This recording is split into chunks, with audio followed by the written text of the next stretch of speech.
Peace. This is Anton the Bum, aka the Benevolent Universal Magician. And in this video, I want to talk about the power of the mind as related to chronological aging. So, the reason that I made this video today is because I happened to be walking to go to the store. I bumped into somebody I hadn't seen for years. It's an old friend of mine from back in the days. We used to be into all the same shit. We sold drugs. We, were heavily involved in, violence and all of that. We were on the exact same trajectory in life pretty much. And then as the years went on, even though I wasn't taking care of myself, he really wasn't taking care of himself, and he got into heavy drugs. And then any of you who know me now know that I'm very strict now with my self-discipline, and I don't partake in anything that's harmful to me whatsoever. So I've actually been able to reverse the aging process somewhat. So when I saw this individual, I'm the type of person who I'm not bougie, I'm not Hollywood, I don't overlook people if they look a certain way or whatever, but I literally thought this was like an old homeless dude.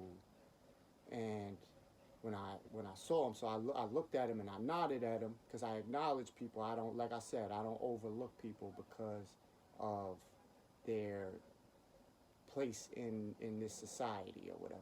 You know what I mean? Their status. So that's part of the reason my name's Anton the Bum. There's many reasons, but one is that I want to shed a light on the value of the people that we tend to trample over and overlook as though they are worthless. And that's one of many reasons why that's my name, but we could get into that some other time. So when I saw this individual, like I said, I thought it was just some old dude that I didn't know. I nodded at him. And when I saw him, I was like, yo, I recognize this old dude, but I don't know where I know him from. And I was like, holy shit. And I recognized who it was, and he recognized me right away. And I realized this individual is exactly my age. And it fucked me up because I thought he was like a good 20 years older than me at least.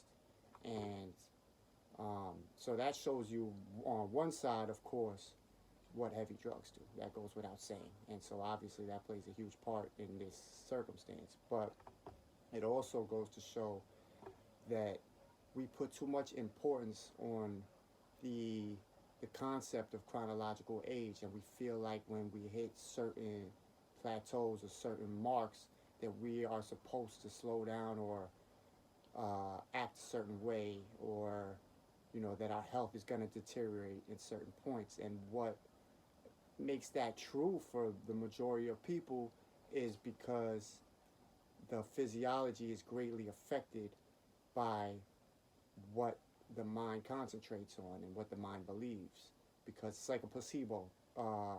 In a medical test, when they're testing medication, people have been inexplicably cured from serious diseases given just sugar pill placebos because they thought they were getting real medication. And the mind is that powerful. Once you think that you're going to heal, you can actually heal. And the same goes for aging. When you think that you can not only halt but even reverse the aging process, you actually can. But you have to believe it. You have to get rid of all of the shit that's been placed in our minds on the topic, that we've been conditioned to think that it's just inevitable. I mean, that some level of aging is inevitable to a certain degree, but not nearly to what we think it is, not nearly to what we've been taught. We have longevity. We have the possibility of longevity well beyond most people's imaginations. And that's why they can't access it, because it's beyond their imagination. So I'm going to make this a short video, but I'm going to end by saying that it's important for us to reassess what we've been told about the aging process and to really realize how much power we have. And this goes for anything in life. This isn't just about aging. This is just a metaphor for what applies in absolutely every facet of your life. Once you really firmly believe in something and you add discipline to that, that's the recipe to accomplish absolutely anything on this earth. And I will lead by example. I am leading by example to a certain degree, but I will lead by example on a higher degree. As far as the aging thing goes, I could show you pictures of myself from about 5 years ago where I look way older than I do now. Actually, I could show you a picture of myself, my mugshot from 10 years ago, where I look significantly older than I do now. And literally 10 years ago, 2011 was when I got caught. Oh, yeah. 10 years ago, I look older than I do now, and that's because of the significant health changes I made since then. I've quit cigarettes, I've quit drinking, I'm now eating full Sabi diet, all alkaline food. I don't even deviate from that anymore at this point, but that's more recent that I've really been firmly sticking to that. I don't even smoke weed anymore, but I did maybe a month or two ago. I started again for a little while, but I realized that I didn't need it anymore because I can access the same things that I used to access, that it used to help me connect to, without it. And doing it naturally, it doesn't fall away right when the high goes away. You can maintain it, and you can still access those channels throughout the day when you get into the right mindset to do so. So um, so I don't even smoke weed anymore at this point. I've actually decided not to smoke at all. If I ever fuck with weed again, I'll probably eat it, but I don't even feel like doing that. So, um, and what else? Exercise, but I haven't been on that 100% all the time either. I'm back on it now for the last couple of weeks, but I took a long break basically after my father passed, which was in the end of March 2020. I fell off the exercise thing, and I haven't really got on a really good rhythm with it since then, but I'm now on it 100% and I'm not going back. So there's a lot of factors. You know the factors of health. I don't got to break all that down for you, but just know how much your life is in your own control, and it's really just about self-discipline. So you have to figure out how much you want what in your life, and things that you really want and that are important for you to fulfill in your life. You've got to make sacrifices and realize that those sacrifices are actually going to feel great in the long run, and the reward behind it is far more appealing than the so-called reward from the vices, because once you get into the cycle of letting these things go, and you feel the natural goodness of optimal health, you will no longer think of those things as rewards, because when you revert back to them, you'll feel like you poisoned yourself basically. So it's just something to think about. Whatever it is, I can't tell you what's important for you to do, but you know what's important for you to do. And if you can enact the discipline to do it, your life will be dramatically better. You'll wake up way happier every morning, and you'll be on your purpose no matter what's going on with all this fuck shit outside. Because we can't control that, but we can control in here and in here, and that actually dictates our lives.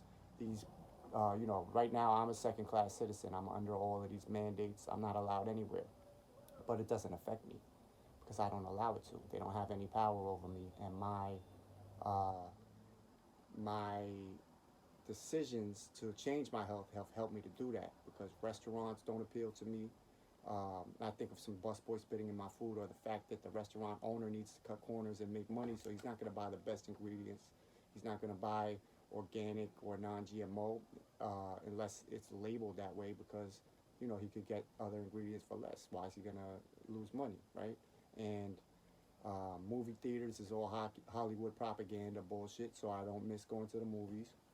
The gym, I don't care. I do pull-ups, push-ups, and plus I'm not going to run on the treadmill with a mask like an asshole. And what else? We got bars. Who needs to be in a bar around a bunch of drunk people when you don't drink?